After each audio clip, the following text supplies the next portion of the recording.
नमस्कार दोस्तों, आज मैं आपको ले चल रही हूँ बुंदेलखंड की उन यादों में जहाँ गांव की पंगत सिर्फ खाने का नाम नहीं होती थी, बल्कि पूरा एक त्योहार, एक उत्सव, एक परंपरा होती थी।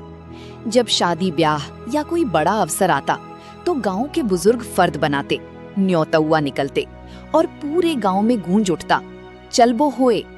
पत्तल दोना, कसेंडिया का पानी, आलू टमाटर की सब्जी, बड़ी बड़ी पूड़ियाँ और सबसे खास सन्नाटो, जो हर कौर के साथ शरीर को झंझना देता था। उस समय की पंगत में सिर्फ स्वाद नहीं, बल्कि गांव की एकता, भाईचारा और संस्कृति का असली रंग दिखता था।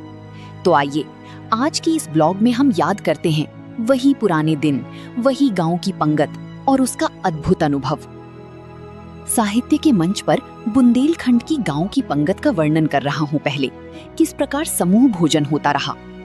बुंदेलखंड की पंगत मेरा बचपन का अनुभव है। ये गिने चुने गांव के बड़े आदमी के यहाँ होती थी, प्रायः शादी के समय, जिसकी जानकारी 2-3 महीने पहले ही मालूम हो जाती थी। फलाने कक्का की यहाँ होगी। गांव के बुजुर्ग बैठकर फर्द, सूची, बिरादरी बार तैयार करते। गांव के खबास नाव कक्का को फर्द नाम बार पढ़कर सुनाई जाती और कहा जाता कि न्योतौआ, बुलौआ कुंडी खटखटाकर सुबह सुबह दिया जाए। इसमें एक विशेष फर्द चूल्हा न्योत की अलग से होती, जिसमें सपरिवार चूल सहित आने का होता, कारण उनके घर चूल्हा नहीं जलेगा, सभी पंगत में ही खाएंगे। गांव में कई परिवार में पक्का खाना विशेष अवसर दिवाली, होरी या मेहमान आने पर ही बनता था। इस कारण अधिकांश लोग सुबह से ही कोठा, पेट को खाली रखते ताकि डंग से खुराक भर खाया जाए। दोपहर बाद बुलौआ नाव कक्का करते, जिसमें चलबो होए कहा जाता। ज्यादातर तरकारी गांव की कुछ चतुर बनाते, जिनमें मुख्य आलू टमाटर की रसीदार सब्जी और भट्टा या कद्दुआ की सूखी सब्जी, और सन्नाटो, उसकी विशेषता मट्ठा, जिसमें खूब लाल पिसी सूखी मिर्च और नमक, जिसकी पीने से आंखों से पानी, कान से झार और नाक से पानी, अर्थात पूरा शरीर झंझना उठे, और मेथी का तड़का। साथ ही पचमीर, बालूशाही, बर्फी, रसगुल्ला, छरू बूंदी, सूखी मीठी, लड्डू या चौकड़ियाँ, 4 लड्डू ही पंगत का आकर्षण होता था।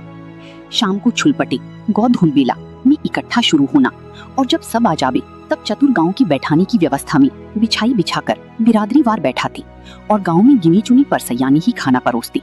सभी अपना अपना लोटा साथ लाती।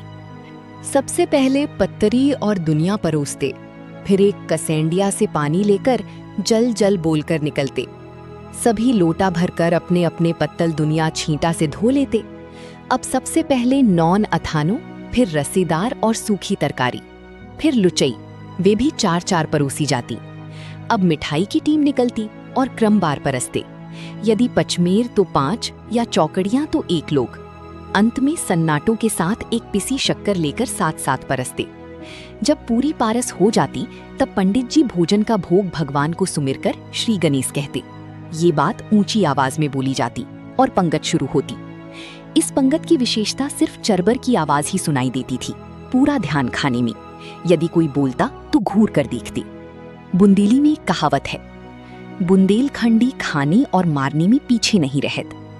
परसैया मुस्तैद रहते, बराबर सब्जी पूड़ी सन्नाटो लेकर आवाज लगाते रहकर पूरी पंगत में चलते फिरते रहते।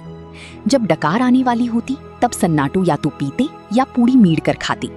जब बार बार डकार आती या अफरा फूल पेट तो मीठा खाते, जो पचाने में लवण भास्कर चूरन का कार्य करता रहा।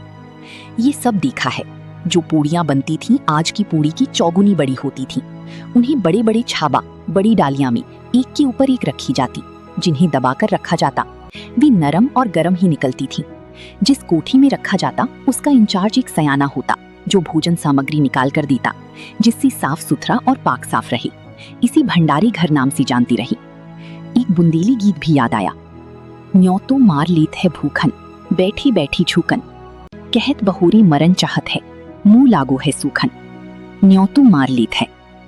दोस्तों, ये श्री अनिल कुमार उपाध्याय जी द्वारा लिखित बुंदेलखंड में पंगत की भोजन का एक खूबसूरत इतिहास है, जो मैंने आपके समक्ष रखा। तो दोस्तों, ये थी बुंदेलखंड की गांव की पंगत की यादें, जहां खाने से ज्यादा महत्वपूर्ण था साथ बैठकर मिलजुल कर आनंद लेना।